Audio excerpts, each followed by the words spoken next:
Disclaimer: this video may contain content that might not be suitable for children. Parental guidance is advised. Thank you.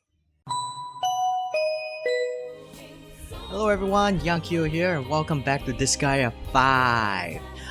Last time, what did we do last time? Oh right, Red Magnus. We went to Scorching Flame, saved Red Magnus' underlings, etc., etc. And Red Magnus gained the Overload Super Universe. And then I said I was gonna actually go farm statistician and such, but I changed the plans. I actually thought about it, and I decided I don't want to actually spend 10 days going through the item world just to get statisticians, because they just gonna pop out randomly in items, which would be a bit of a waste of time, because it could range. It could be as fast as a few hours to as long as 10 days. There are people who actually are that unlucky. So rather than having to take such a long time to farm statisticians, I thought, why don't we actually do something a little, have a little change of pace? We're actually gonna move away from the main story for a moment, and we're gonna actually have some kind of item world fun.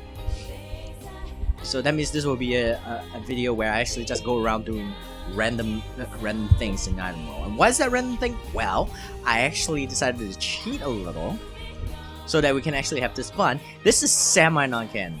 What do I mean by semi-non-canon? Is the stuff that is going to be done in this item world, it's not going to count towards the main story. In short, these guys, yeah, I'm not going to be using these. I'm not going to be using all my units that I already have, you know? I'm not going to use them.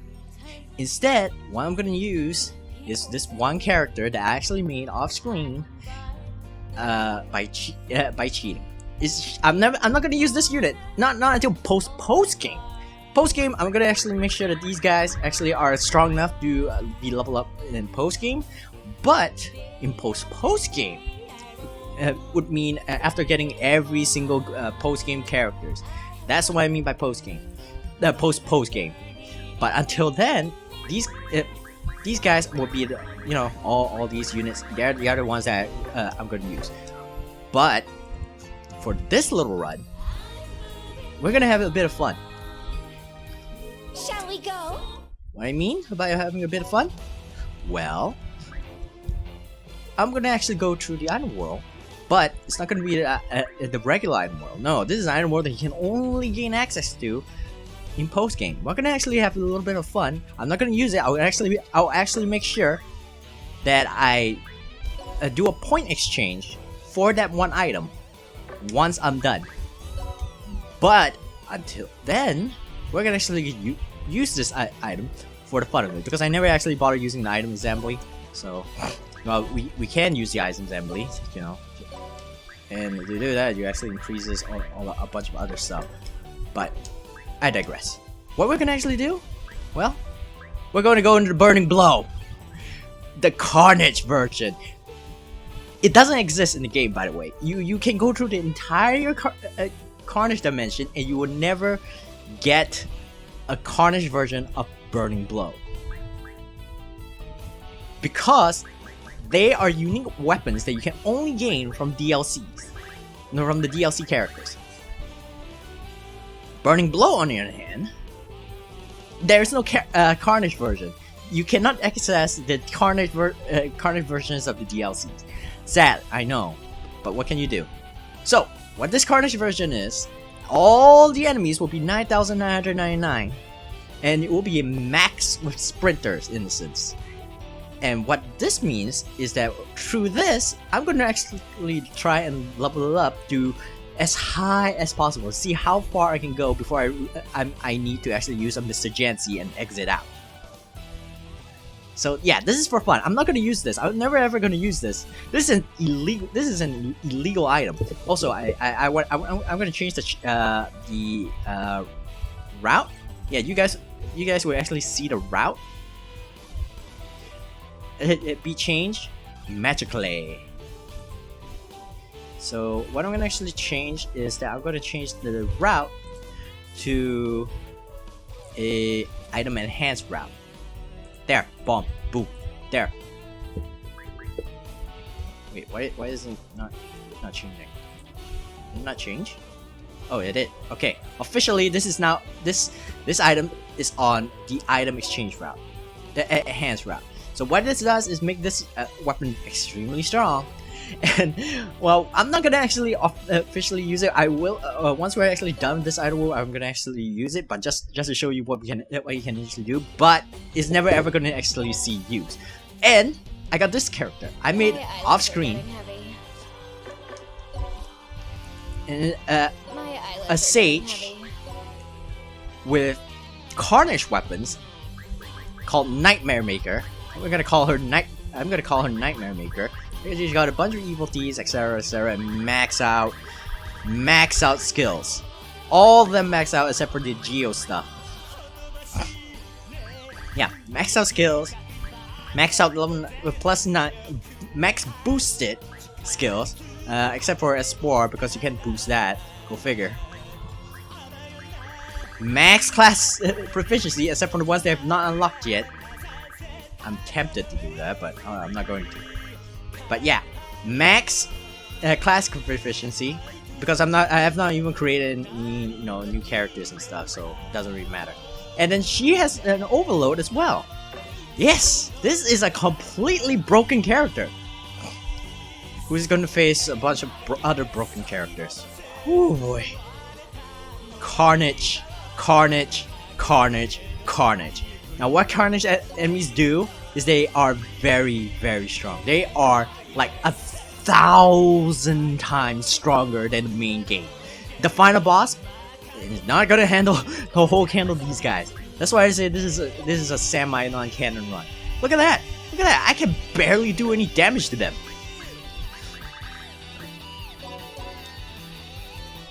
Which is why, whew, it's gonna take a. This is gonna be one heck of a run. So, yeah. So for the fun of it, because I don't want to spend, several hours doing nothing but item world grinding and instant farming, because that would take too long. One, that would take too long, and I wouldn't be able to have the next video ready. Two, it won't be that much fun.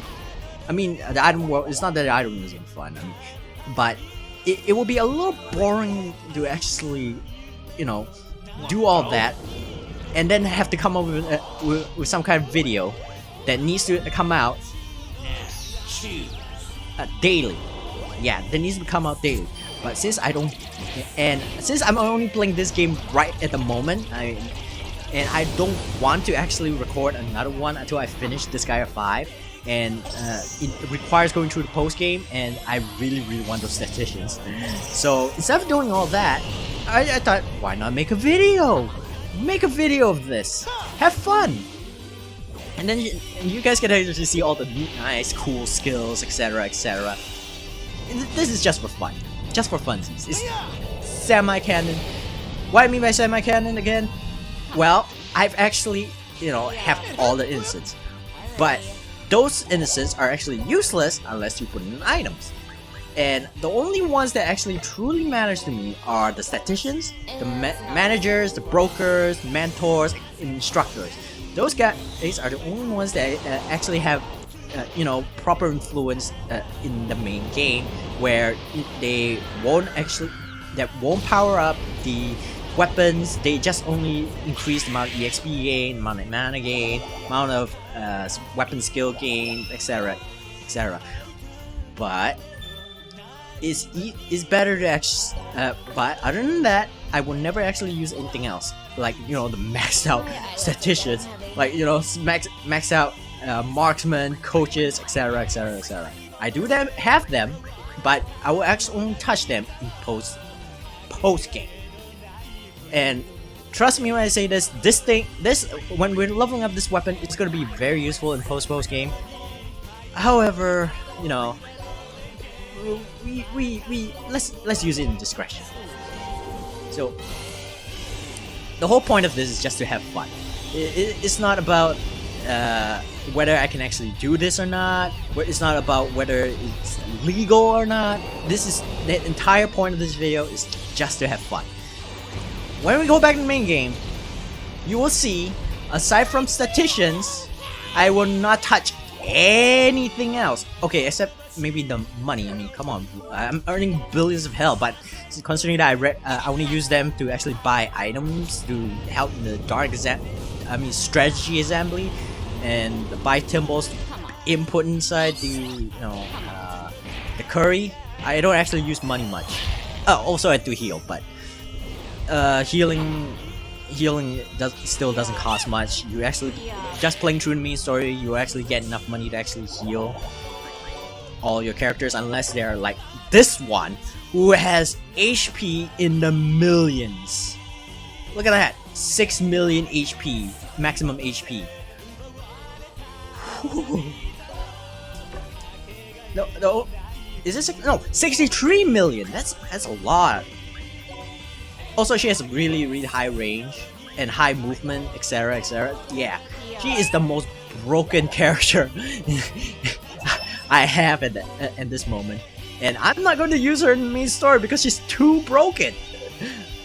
Yeah, this is the entire, like I said, the entire point of this is to actually see how far I can go in the item world. We're gonna actually keep recording. This is gonna be uncut, aside from interruptions. I don't think you guys want to actually see interruptions. This will go through the entire thing uncut, so I'm gonna actually keep talking, talk. So yeah. So I actually had a bit of fun using cause this is on PC, Disgaea 5. Yeah, I'm playing this on Steam. And since this entire point of this is to have fun, I thought, hey, let's go the distance. Let's go as crazy as we want. And well, this is what I get. Also, I've not actually made a new curry or anything because I feel that if I would actually make a new curry, it's not gonna actually stand up to this person, and I don't want to actually be hacked in the elixirs because I feel that that's cheating on the main game. I'm already cheating by putting in statisticians. Like I put in 10 of them, 10 statisticians. You can only use one, by the way. You can only put in one max out statisticians in an item. I'm not saying there's a limit. I mean, it doesn't stack. It doesn't stack. So maximum is 300. You only get a 300% additional EXP, and that's it. Additional 300% EXP. That's it. No more, no less. Okay, let's see. Okay, let's have fun with this one. Yeah, I know, some people would actually be cheering up. Oh my gosh, he's cheating! Like I said, this is for fun. And you don't, so going as crazy as possible, that's fun to me. And you have to admit, seeing a max out character, a bunch of max out characters duking it out in the item world. I'm not going through the main story or whatsoever. You notice I've not actually touched that skit. I've not touched the main cutscene. I've not touched anything.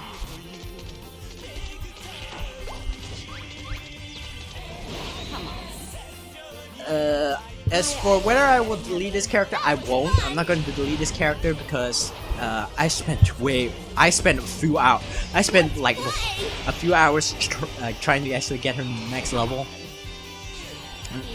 Not only max level, I spent a few hours trying to actually get her to, you know, yeah, I actually spent quite a bit of time reaching the max out level mastery, and getting all of this, not an easy feat.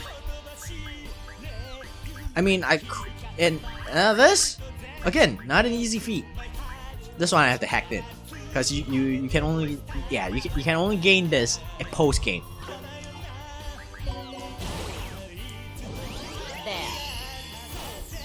How is it? And bam.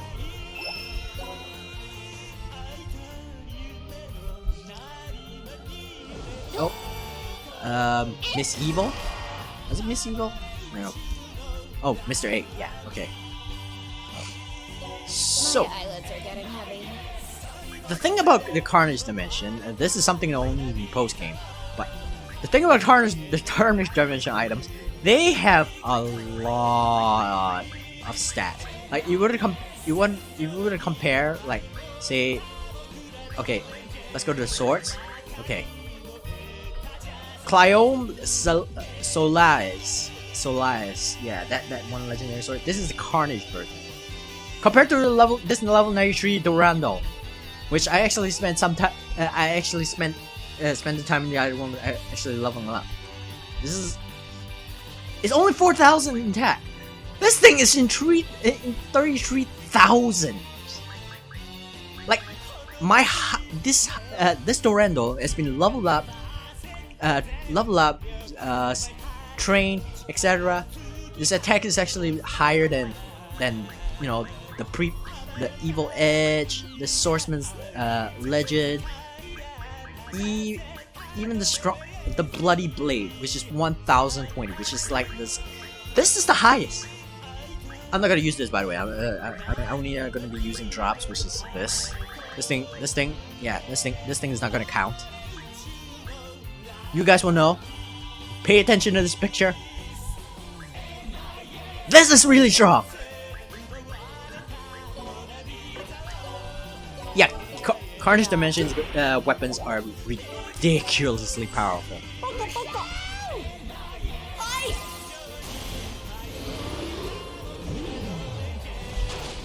Omega Ice. I'm already using Terra. By the way, I actually do have access to the Terra Ice spells. Metalia already has access to Terra Ice. I just didn't use them because it's just too expensive in terms of SP, and the regular spells, the mega spells are more than enough to actually deal with the enemies right now at the moment. So no need to worry. So that's why I never actually use them. But when it comes to the Carnage Dimension, Terra and Omega spells are used as often as possible.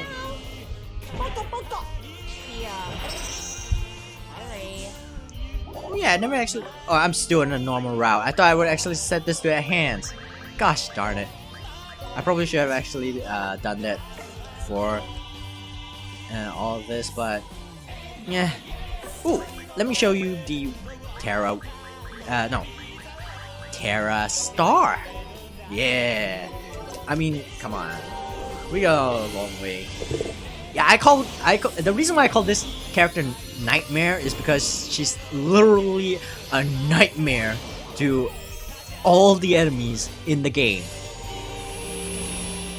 Well, in the main story.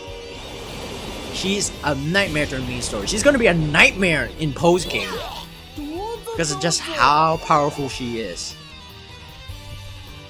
Like only the Carnage Dimension enemies are stronger than her, right? 88 million. Okay, 1 million. Okay, yeah. The only ones that will be stronger than her are the Carnage Dimension enemies. Okay, you already showed that.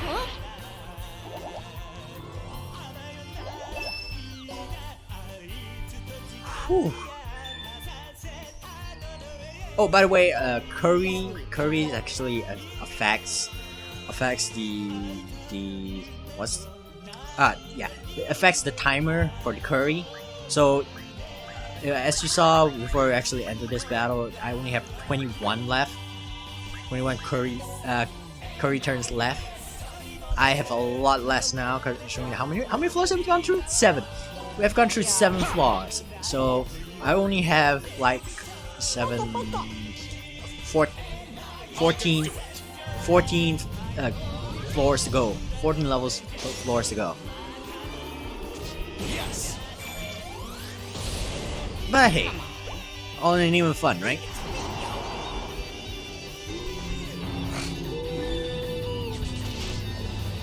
Oh yeah, this thing, that rabbit, you can just kill it. It won't be able to attack you whatsoever.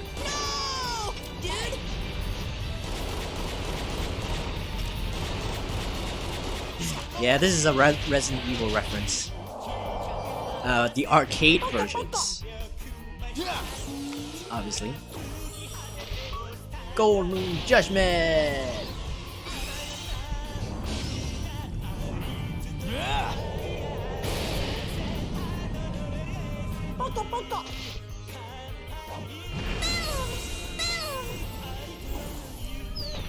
Oh, the reason why I actually had Nightmare equipped an axe is because I actually started off with her as a green mage.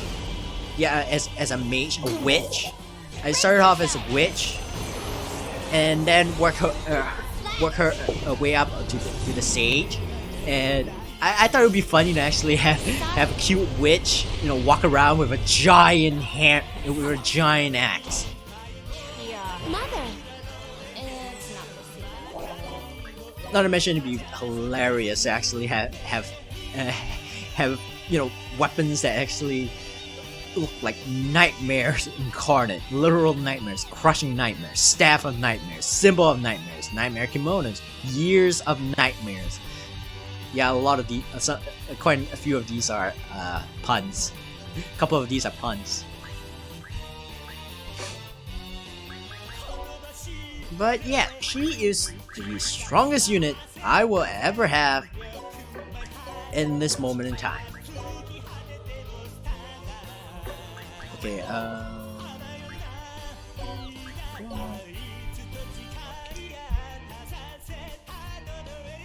actually, I shouldn't use this. I should use this. It's cheaper.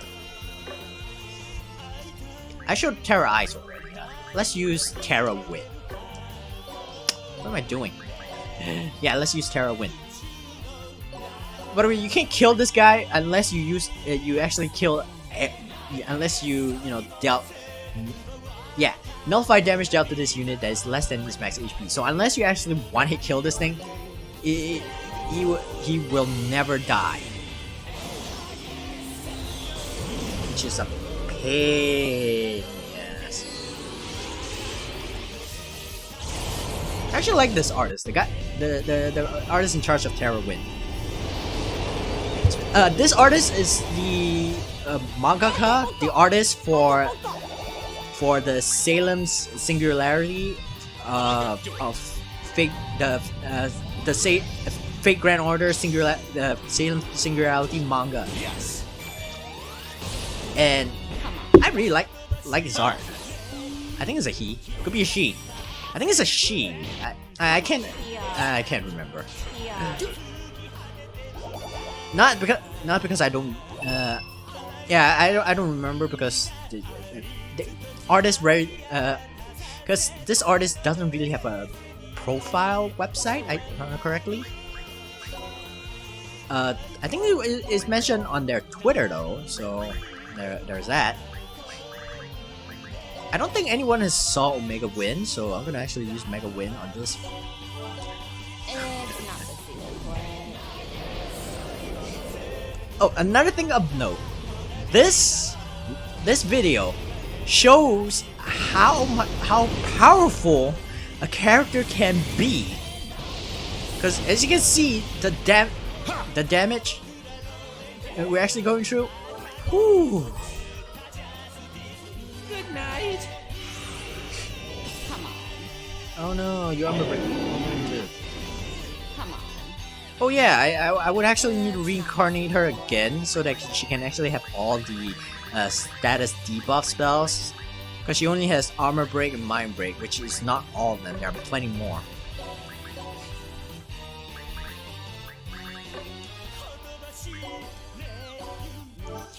Yeah, the maximum. I actually set her maximum range to 9. Actually, that's the maximum range for the entire every single character. I actually originally set the weapon the maximum range for the weapons to be 20. 20. So by all rights, she should be hitting everything on the map, but she's not. Yeah. I wasn't sleeping.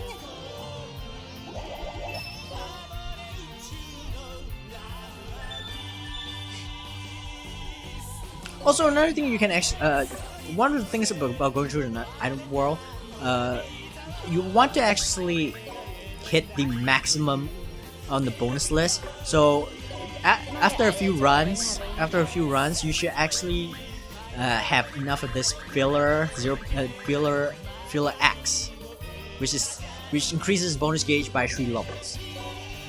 I'm not gonna do. I'm not using it because this is just a run for fun. So there is not much point in actually just going through the bonus gauge and such. Heck, if I wanted to, I could easily just set the maximum level for this item to be level 99. Level 999. I think that's the maximum level. It's not level 999. Or is it 500? I think the maximum level you can actually reach is 500. Wait. Assuming you actually managed to get through get everything, 2 of each time, kill item generals, etc, etc, you should be reaching, yeah, 500. 1000 is too high, I think.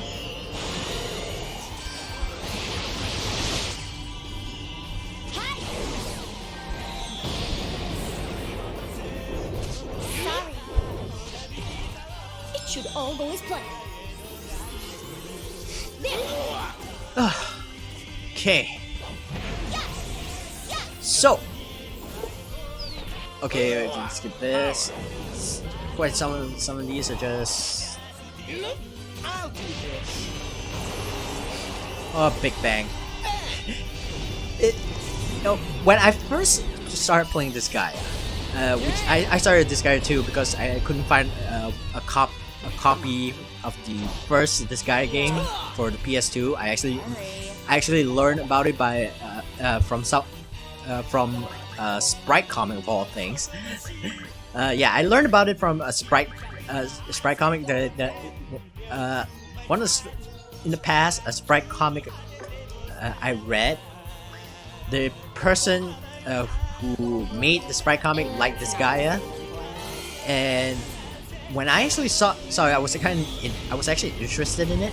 So when I actually tried to get the game, I got the Disgaea 2 just came released, and I thought, okay, this is the sequel from the first game. Why not try it?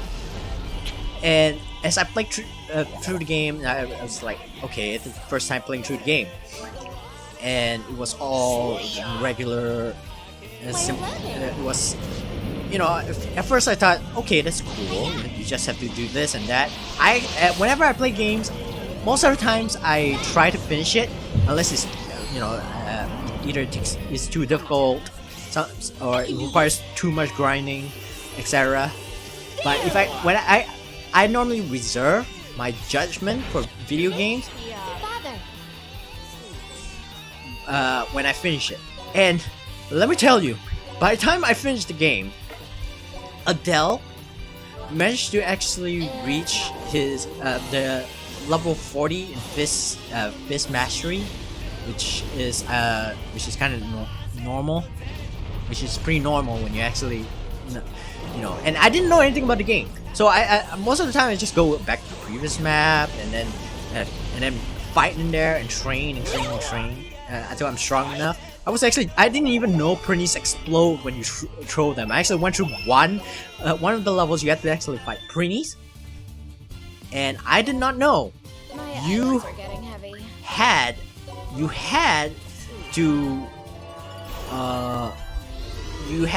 to actually throw Prinnies to actually win that map. The enemy that map, the Prinnies were over level 23.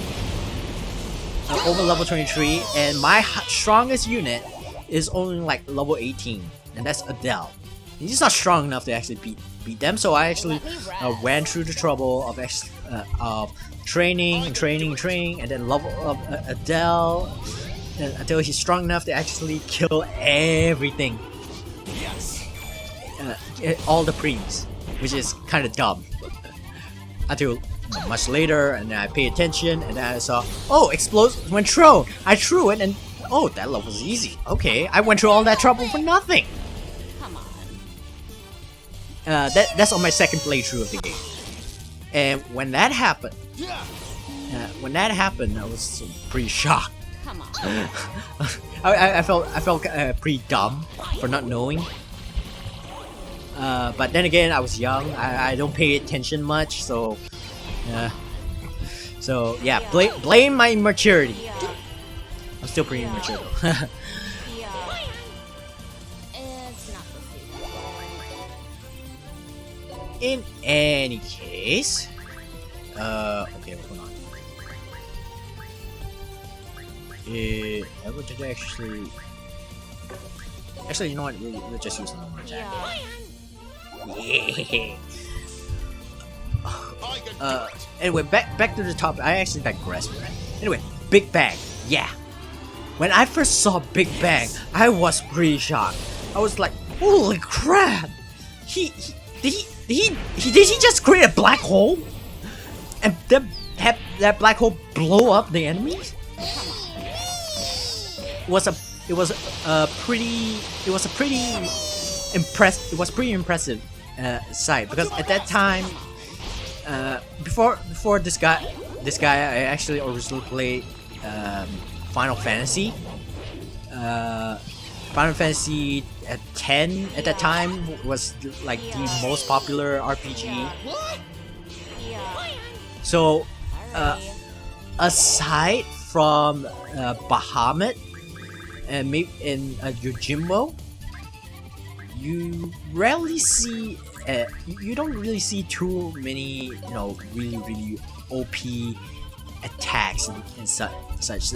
And even then, you don't really see attacks that can actually go ham on the damage and then destroy the entire planet, or you know, create a black hole.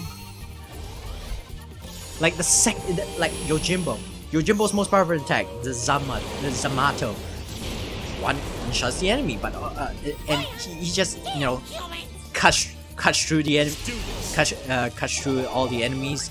They're not even bothering showing the damage. They don't show the damage, do they? Yeah, they're not even bothering showing the damage. They just cut it down, and that's it. That was the most impressive. Oh, Anima. I forgot about Anima. Anima, second most impressive. No, the most impressive, because Bahamut is Bahamut is third. Unfortunately, Bahamut is a third. I mean, ooh, this is expensive. Yeah. Oops. I'll help you. I want to change it to item enhance. Gosh. Yeah, Bahamut was the third most impressive, because I think you will actually have a hard time beating. This is the elixir. I'm not touching that. I'm gonna just buy this treasure box. It's like the cheapest item here, and I can buy this seafood curry. Nah, I'm not gonna buy the seafood curry. No, do I even have seafood curry at the moment? Nope, I am not at a level that I can get seafood curry, so I'm not gonna get seafood curry. I can buy the treasure box, but other than that, let's keep going. So yeah, Bahamut third most impressive, because you have very extreme difficulty trying to actually, you know, beat Yojimbo, and then Anima was like at number one because of Anima's overdrive was like just rapid punches, but the rapid punches that actually cause the enemies to explode into bajillion pieces. Well, not bajillion pieces, but okay, curry soup, special curry. Okay, I'm not touching any of these.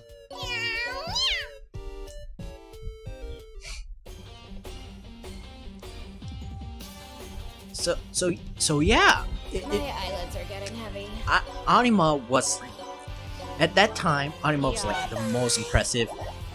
Aeon has the most impressive attack, super attack I've actually seen. I can't help it. And then in comes this guy, and then just Big Bang, blow everything up. Dimension It's not the season. Dimension Blade. basically Squall Leonhards from Final Fantasy VIII Limit Break, but taken brought up to 11, all the way up, cranked up all the way to 11, broke the dial, and go straight to 100, and then kept going. I mean, look at this. That just happened.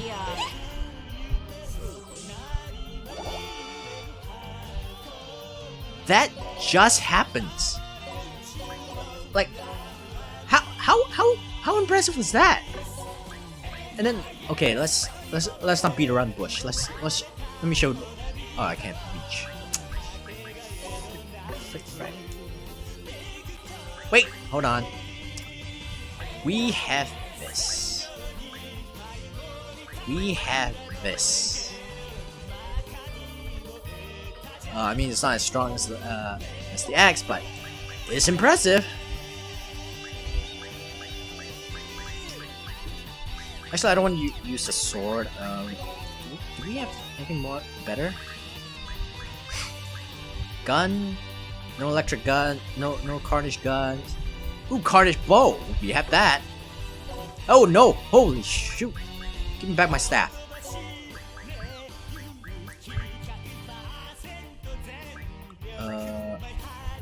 Yeah. Let's go for the bow. Yeah, let's go with the bow.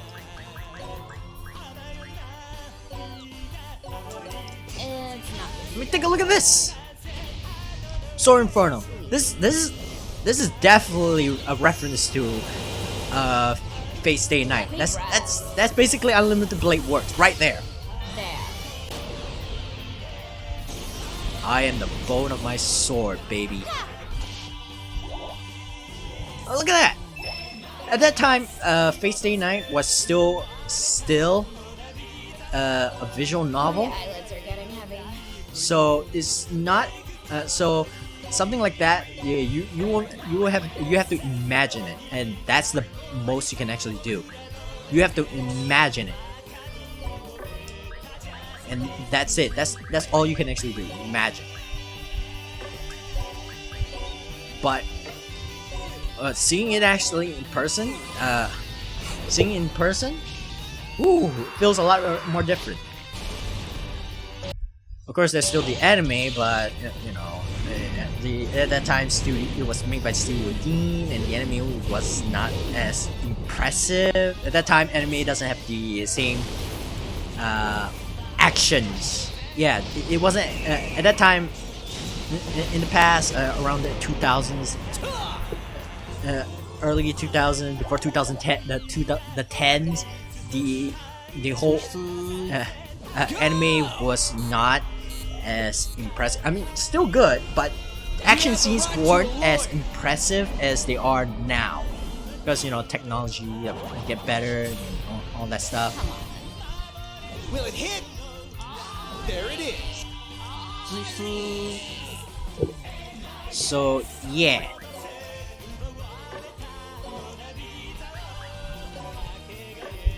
Anyway, yeah, this is Landis Decimator is supposed to actually, you know, hit everyone on the map. Hits everyone on the map. But it only has a 50% hit rate. However, the Sage's Evil Dean Mass Blaster increases damage dealt by a number of targets of the attack times 10%. So it may not look that strong, but it's actually pretty strong. It's just that, you know, there's actually stronger attacks, etc. It's better to actually use the overload. You have access to it.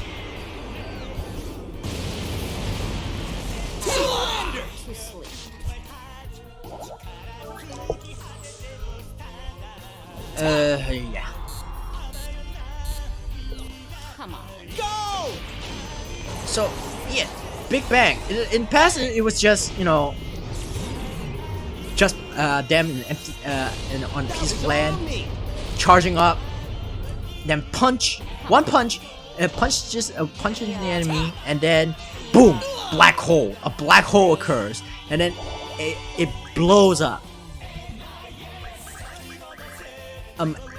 Afterwards, yeah, now this is turning to a now I'm just talking about myself, but well, that's all I can actually do because nothing much else I can actually do but just talk about myself because there isn't much to actually say. This is just for fun.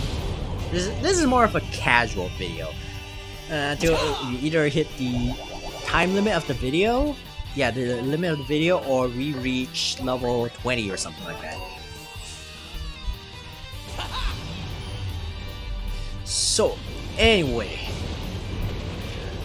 after this Gaia, I actually played another RPGs. I actually branched out on RPGs. Yeah. One of the RPGs I actually played because at that time Nippon Ichi was the localizer for it. I played the Atelier series. More specifically, Atelier Iris. All three of them.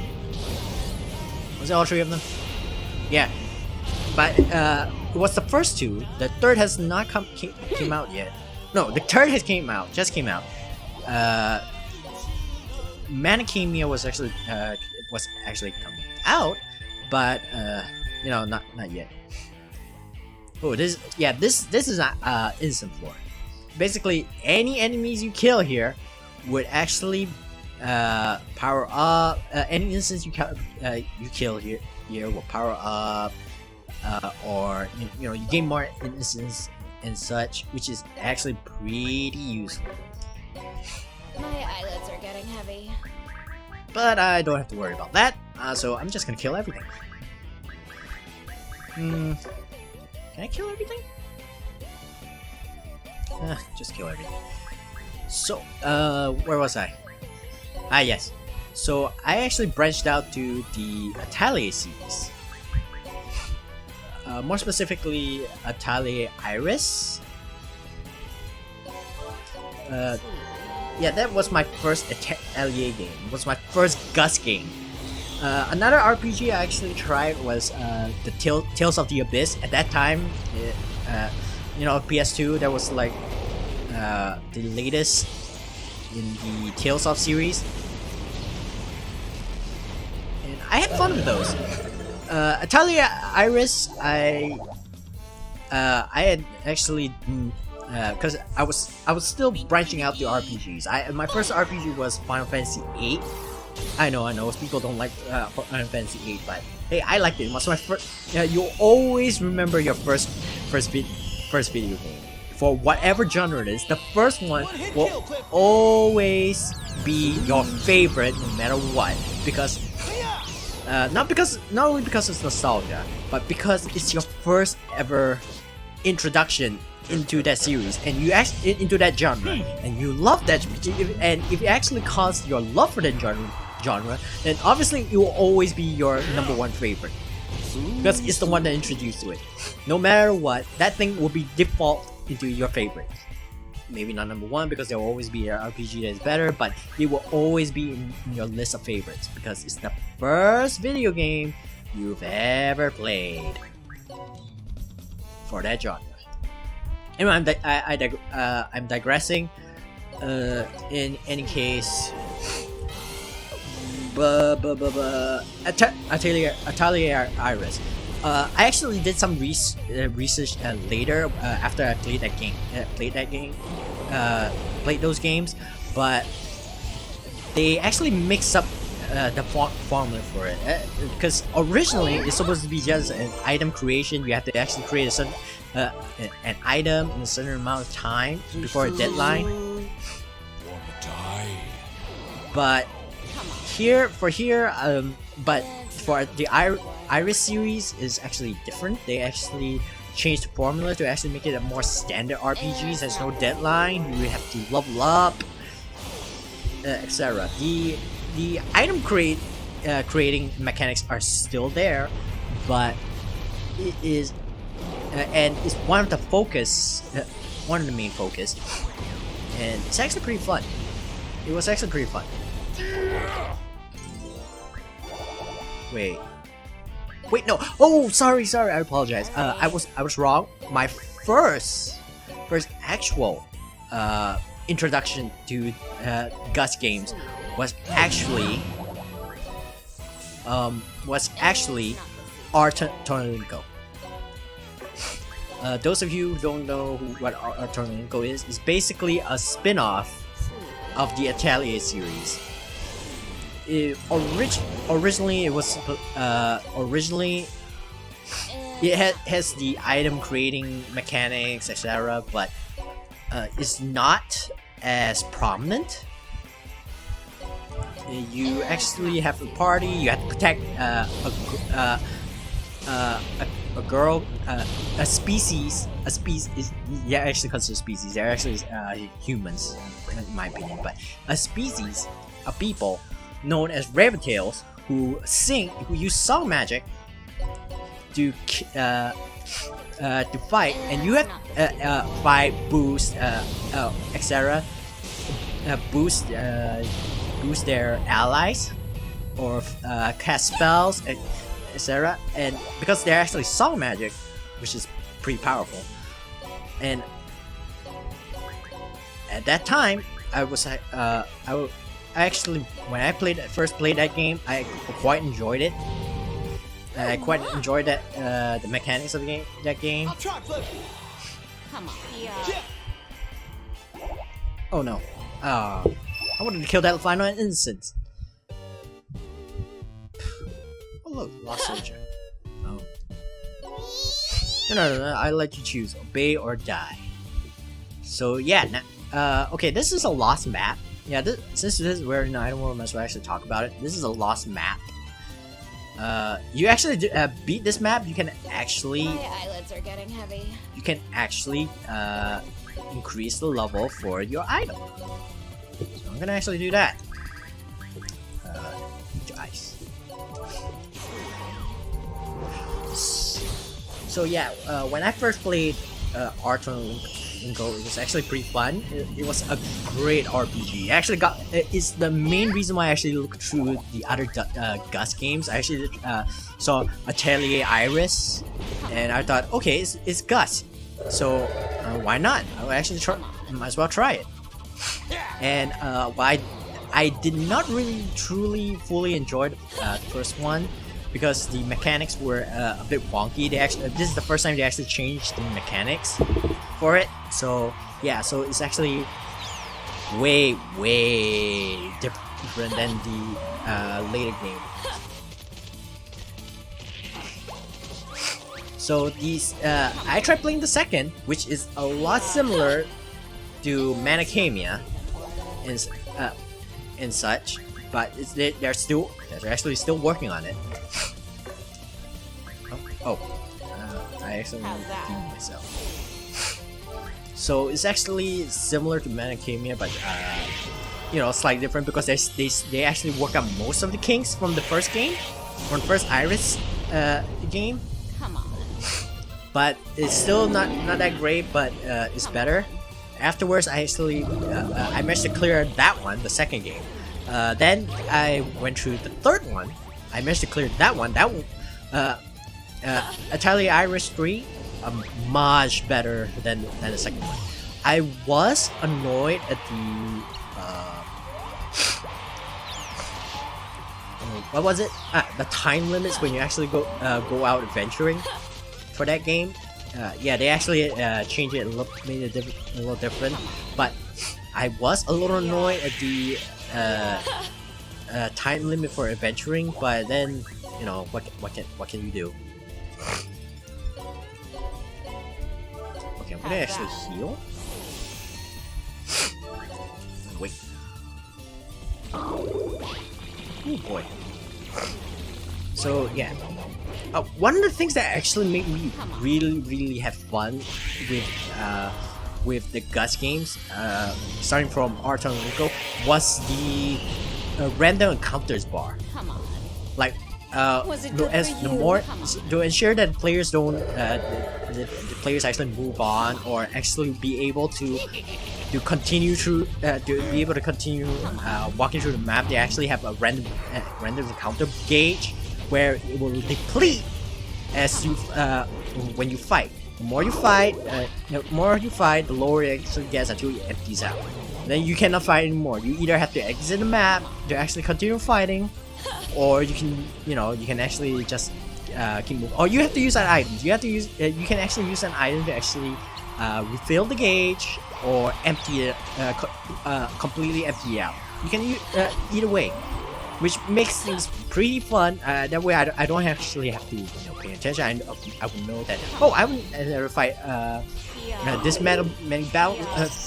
this many more battles, and I won't have to worry about fighting any more enemies, which was a really which I actually found very innovative and useful. I really actually enjoyed it because sometimes you just don't want to fight random encounters. You just want to actually clear just get through go through the map and get through the map and continue on the shore. Sometimes you just want to do that. You don't want to just keep going through random encounters and such. Of course, it's a double-edged sword because sometimes you just want to keep training, and then you have to keep exiting the map and then go back in, just so that you can actually keep training, which is a little inconvenient. Oh, she's poisoned. Oh no, they're really strong. Okay, I'm just gonna move here. Let me rest. Okay, S1. How's that? That's all. Come on. Another. Anyway, Come on. yeah. After Was it good for the you? Atelier Iris, I also got Manacamia. Manacamia was Come on. phenomenal. I find it. They definitely improved the mechanics for that game, the gameplay mechanics. So now, so it became a much better version. The battle system is a much better version of Atelier Iris 3. Not to say that Atelier Iris 3, I'm not gonna censor this. You guys can actually see this in full glory. So yeah, Atelier Iris 3 was actually pretty fun. The only problem is that you are limited. You only have a limited amount of characters. It utilizes a class change system, so you don't actually have an abundance of characters to play with. You only have like 3. And the class change is technically the changing of parties, but it's not as great It's not this. because if those party members die, that's it, game over. You only have 3 party members.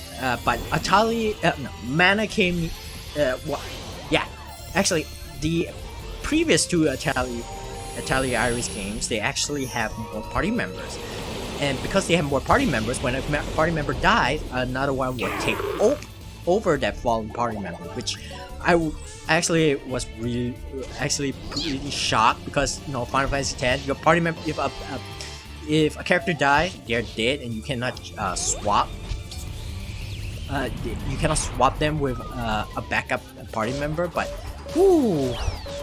the Atelier Iris, when you actually saw that your party members are actually swapped out, it was really amazing. I was like,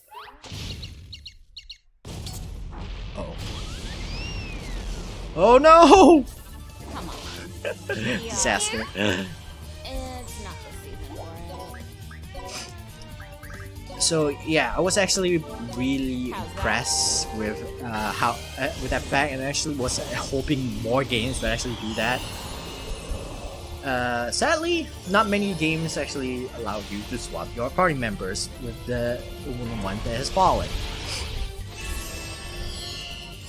But yeah, Atelier Iris 2 was kind of like Let me rest. a slightly simplified version of Final Fantasy X2. Oh no. Well, we did. She's so strong. Oh, that's cause that's the items guy. Yeah, okay. Let's go. Okay. Yeah, so I have to use Mr. Gensi. What do you mean I can't use it? Oh. Okay, fine. Let's move out. Holy crud. So yeah, I have to use Mr. Agency and X. Oops. Okay, never mind. It's fine. Let's just use Mr. Agency and leave.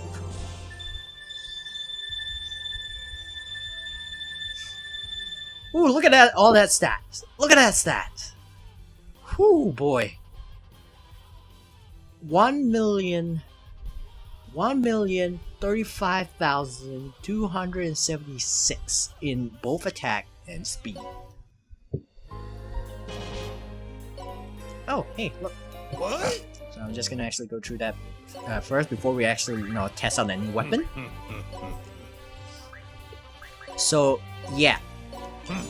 So when I actually went, so I actually felt like Atali Irish Shri was like more simplified version of Final Fantasy X2, because you only have 3 characters, they can class change, etc. The only difference of for the class change thing is that only one you can only class change when you're you're in the main hub, and that's it. You can't class change. You cannot class change outside of that. The item world's full of surprises. But anyway, let's test this item out. Oh boy.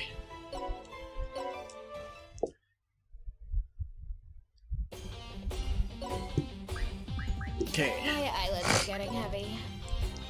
So let's try using this. I'll just go through this 10 levels because I don't want to use Mr. Jensen just to show this off. Look at that! Look at that! 11 million! 11 million! This is gonna actually hurt. Eventually you actually do millions of damage. It's not this. Let me rest. So, okay, I'm gonna... Ooh, yeah, let's do this. I'm gonna just show off attacks and stuff. Anyway, Manacamia. Fun game. Definitely improved from Atali Iris 3. And it's definitely an improvement. And I unfortunately I never played Manacamia 2 because My eyelids are getting heavy. not only did I not have the time to actually play it.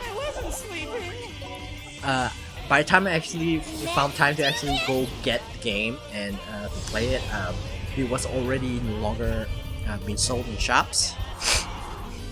So unfortunately, I couldn't actually get it. But hey, now it's it's the next decade. It's already a post PS2 era. Those games are no longer in the making. So I can actually try it whenever I want, but I'm not going to do that for now. Maybe, I don't know. Assuming I actually have time, because assuming I actually continue making videos or something. Because the next game after this is I don't know, Hyperdimension Neptunia, Soul Nomad. I would definitely play Soul Nomad. I think I would actually play another Nipponichi game, Soul Nomad. That one is less more linear, and so it probably would be more fun than you guys seeing me just keep talking. Let me rest. Talking and like this, just going through maps and yeah, not talking much, because that game much more straightforward than this. Come on. Harder to actually break. Truth be told. Anyway, I say anyway a lot. So Manacamia, I've already talked about Tales of the Abyss. Yes. Afterwards, I actually branched out Tales of the Abyss, my first ever Tales of game. I didn't. I had a PS1, but I never actually played Tales of Fantasia or Tales of Destiny.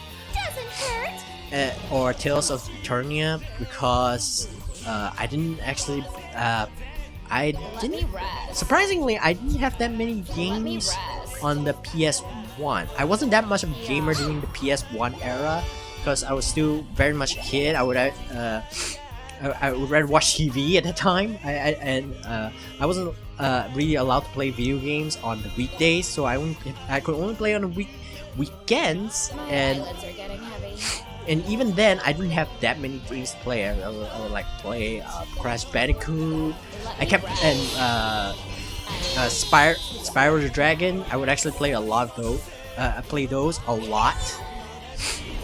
Come on. Didn't really branch out until PS2. Because at that time, I actually only had like very limited time to actually play video games, and playing video games wasn't actually at that point of time. Playing video games, not very looked up upon. But yeah, playing because you actually play video games, you're considered a complete nerd, a loser. You oh my gosh, I can't believe you're playing video games. If video games will actually rot your brain, you won't learn anything from playing video games. You know, the usual spiel. Thankfully, that changed nowadays, so... Hey, good thing comes to those who wait, right? Anyway, Tales of the Abyss. I digress again. I was digressing again. So, Tales of the Abyss... When I... at that time, I was branching out, so I actually look up online on RPG games, and because I found Final Fantasy X very fun, and Disgaea pretty fun. So I actually thought, what other video RPG games are so fun? Tales of the Abyss was one of the RPGs that were actually shown, and I looked through the plot synopsis for it, and I thought, oh, that's pretty interesting. Okay, why not?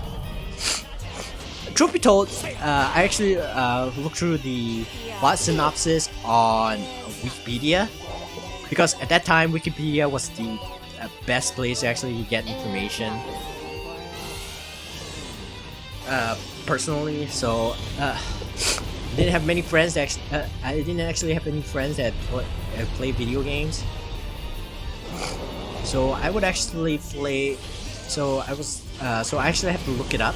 And when I found Tales of the Abyss, these plot synopsis actually said that Luke, Ash, spoilers for those of you who've never played Tales of the Abyss and are planning to. I don't know why you have not after all this time.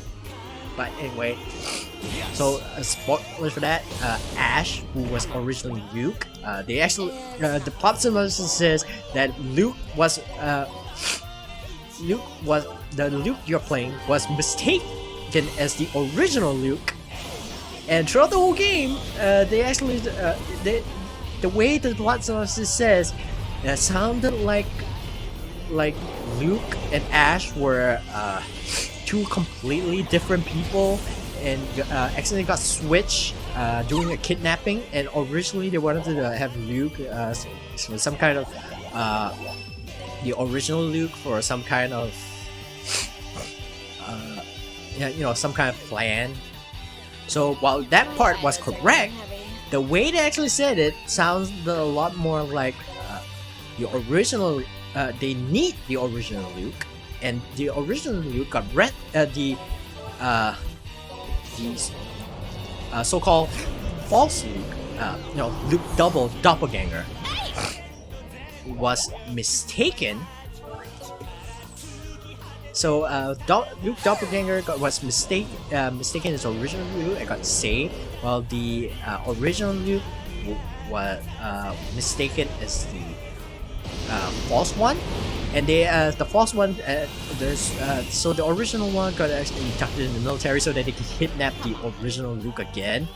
but you know they. Anyway. So the plot synopsis, when I read it, I just thought, oh, so that actually happens. I don't know how dumb of them to actually make that kind of mistake. That wasn't it.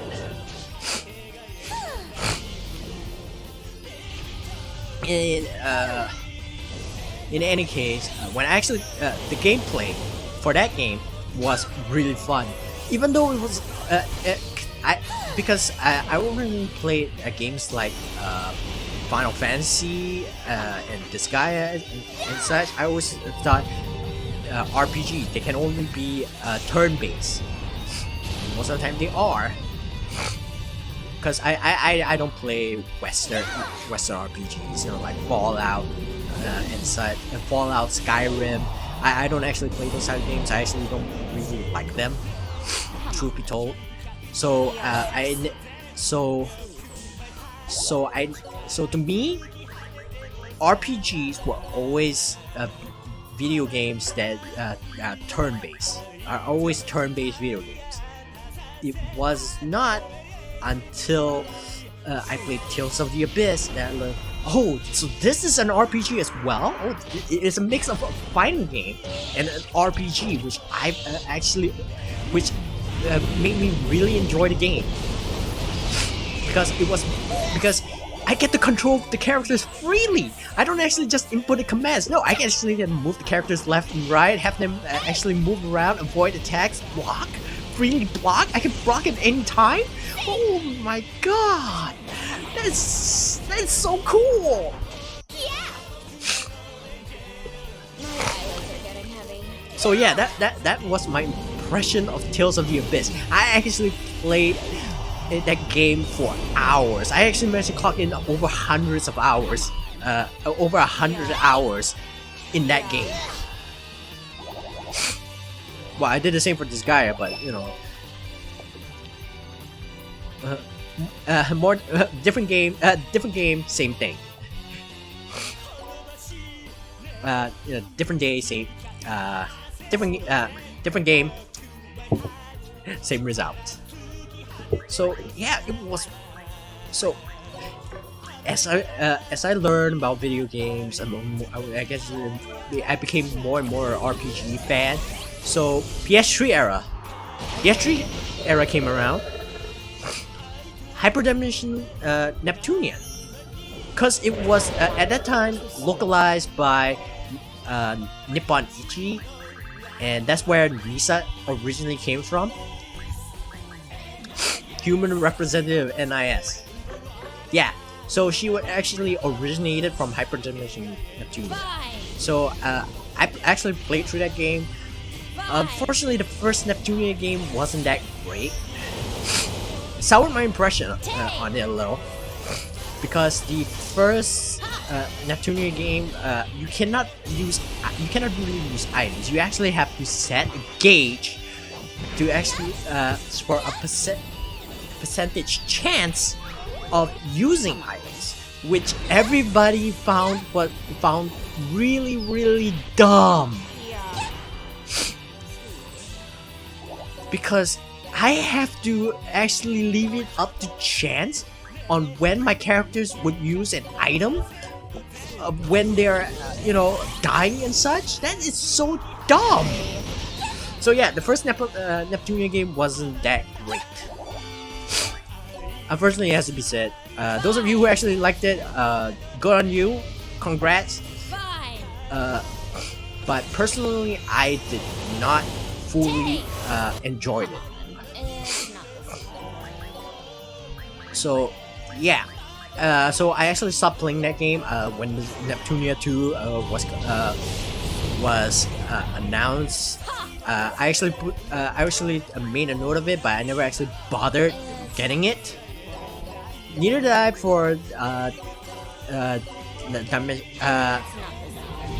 neither did I actually get the third installment, Victory. I didn't actually get Victory either. That one is not because I wasn't interested in it. It was because I didn't actually have time. Well, no, it's not that I didn't have the time. I didn't have the money. One, I didn't have the money to get it. Two, I didn't have my local games game store did not sell it. I actually you actually when it comes to video games here, if the local game store isn't don't have it, you have to go all the way to another area to actually go buy it. I didn't feel like actually going halfway across the country just to go just to find a game store and then buy a game. I didn't want to go through that, so I decided forget it. I'll just wait wait for it to actually either pop up in my local game store or I get it. Either way, no money. I didn't have the money for it either way, so I didn't actually get it.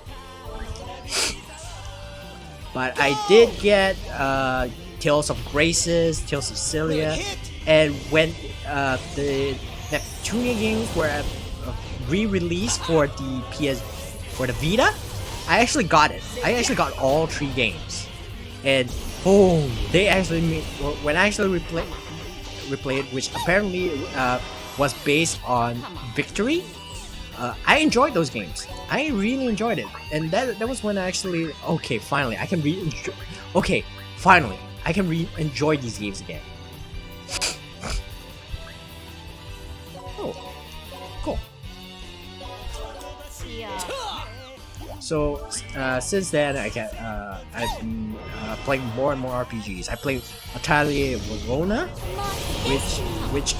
which was my first proper Atelier game, because unlike the other Atelier games, Atelier Verona went back to the original formula. You have a deadline, you have to create an item by that deadline.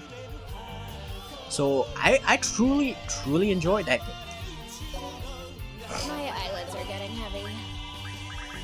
So yeah, that's how I actually got into RPGs.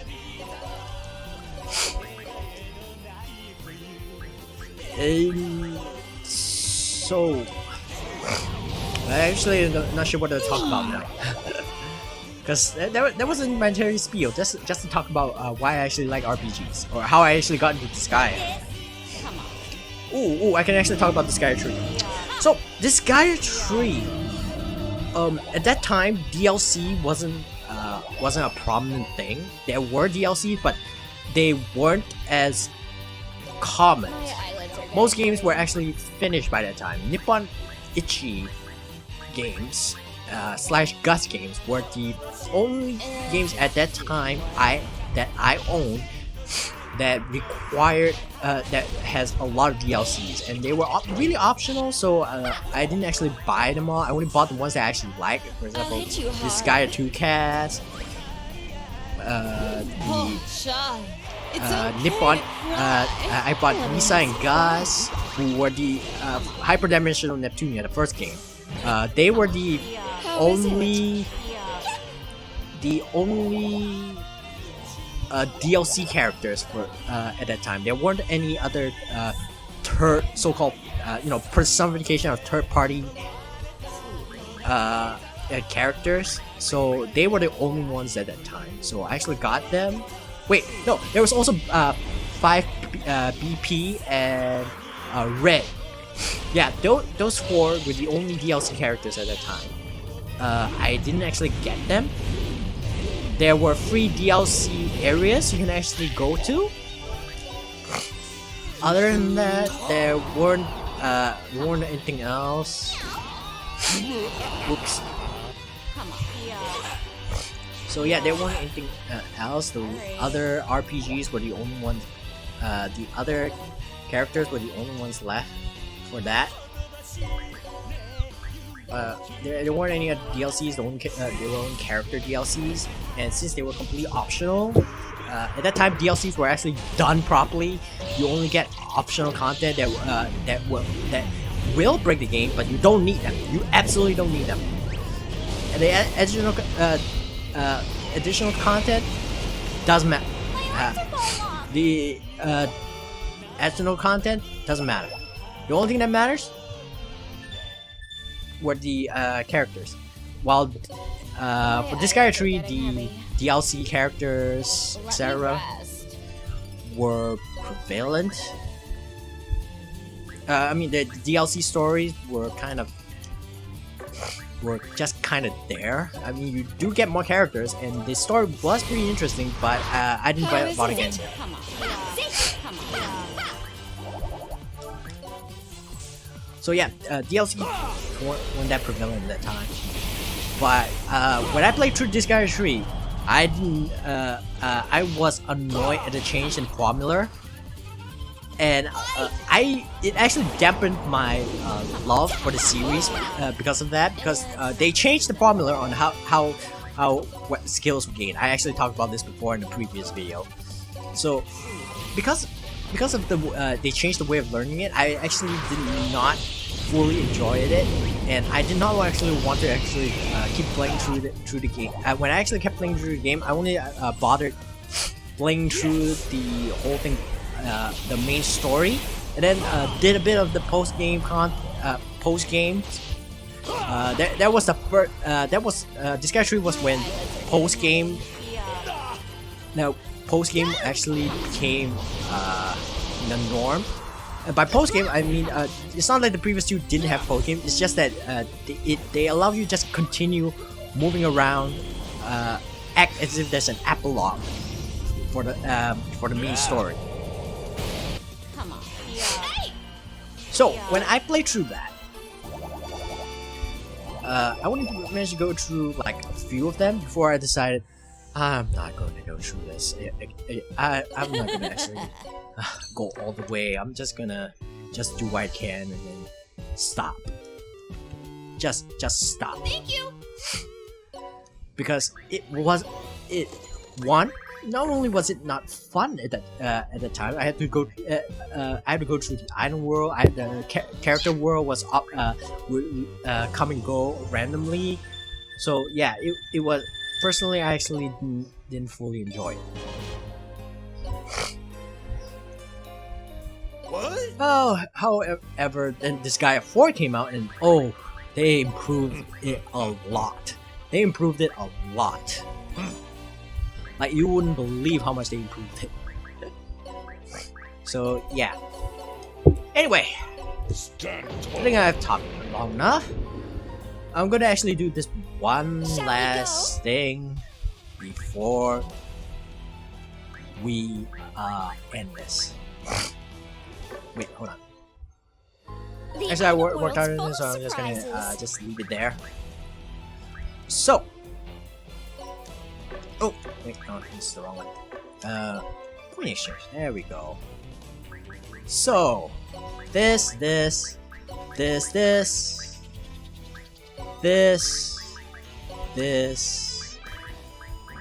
seafood curry.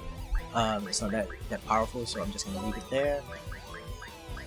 Okay, Sunday, seafood curry, Margie's Metal, Leviathan, Elixir, Chaos or Margie's Metal, Star Muscles, Ubermensch, Burn Your Thruster, Margie's Metal, Clyone, Solaris, Destiny Lens, Cosmo Breaker, Yama's Wrath, Shikabo. I'm gonna keep this Mind Shard because it doesn't really matter. Monir, Shikaba. And that's it. That's all the Carnage items, and I'm gonna exchange them for the points. And that's it. I'm not gonna actually use it. I will keep the Crushing Nightmare and Burning Blow because, you know, we worked hard on those. But other than that, they will not be equipped on any characters. You would know the character is equipped with it because they will have stats like this, going crazy. They will have crazy stats. So don't worry, I will not equip them. They will not touch any of the Carnage items. I will not use Nightmare Maker in the main story. Go ahead. I will, however, keep all of these. Yeah. I will, however, keep all of these because They are useful for item world, but other than that, I will not touch them. And to ensure that I will never use them since they're already in item world, I will save. I will use the save slot, and that's it. I saved over it. There, done, finish, finito, and that's it. Okay, that's it for this video. Whew. We actually went for a long one. So, yeah. Sorry that the fact that I actually had to cheat a little to actually get the innocence, but I really didn't want to spend 10 days, a bunch of days trying to actually get those innocence. So, Awesome. and another thing that I actually have to take note of.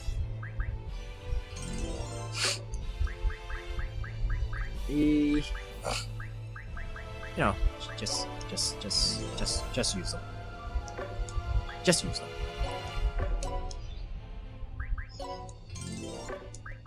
It's not gonna affect much.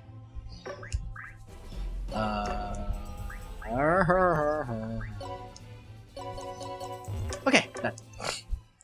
Okay, I'll save that again. So yeah, I apologize for actually having to redo them.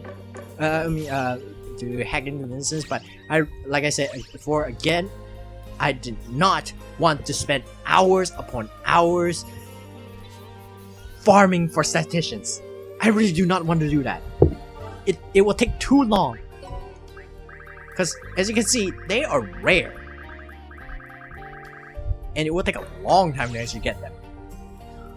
And they're more useful post game anyway. And I thought I got all the treasure chests. But other than that, yeah, I will not touch the Carnage. I will not touch. I will not. I will not touch. Burning Blow, Carnage. Burning Blow, because it's like really powerful. I will not touch this. It will not be equipped on anyone. And as you can see, none of them have like the super crazy amount of stats. Only one's Durandal, and it's only like 4,000. That's the highest. The Trident is pretty high, but okay.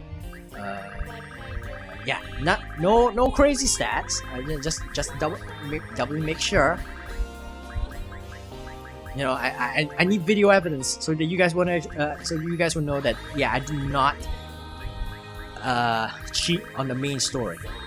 I only cheat on the innocence, and those things are just for EXP to make leveling up easier. And I'm not gonna level up anytime soon.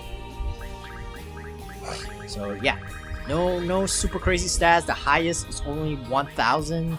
You know, aside from Durandal, but that's because I actually, bothered leveling that one up. So yeah, no, nothing. The only thing that we actually get to keep are the Angel Shoes, which I've already gotten from the martial training stage, so no problems on that front. And okay, healing items. We're safe, we're still safe, no crazy stats popping up, nothing. Okay, we're still safe. Soma is normal, we already got Soma before. Everything else is still safe. Hands, no Carnage hands. Save, gold bar, treasure box. These things can never have Carnage versions.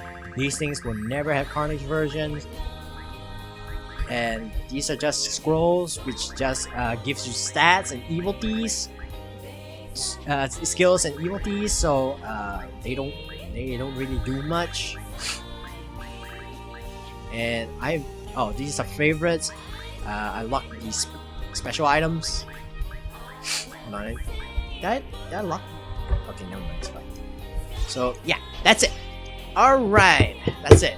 Again, I apologize. One more last time, I apologize. I really do not want to spend a bunch of hours farming for innocence. In any case, this is just a taste of power for post game, or rather post game. But either way, you can still get Carnage items in post game. So yeah, this is a taste of what was to come. I will not use Nightmare Maker. I promise you that I won't use the Nightmare Maker for post game or the main game. Neither main game or the post game. None of them will. Nightmare Maker will never touch the stage. Ever. Not like she needs to. So yeah, and I will not use those Carnage items that we actually have. I promise you that. They belong to Nightmare. I will only touch. I will only bring out Nightmare in post game, which is after getting all of the post game characters, and no earlier than that. That's the earliest I would actually allow. That is the earliest I will allow Nightmare to appear. Anyway, we're done. So thank you guys so much for watching. If you like this video, press that like button. You have you have not subscribed, please do. I will actually let's see how many. Let's see that subscriber count go up. Hopefully. And in the comments, tell me what RPGs you like, and if you accept my apology for actually hacking in those innocents. I really hope you guys don't mind. And next time we'll actually tackle the main story. Until then, I will see you guys in the next video. Bye!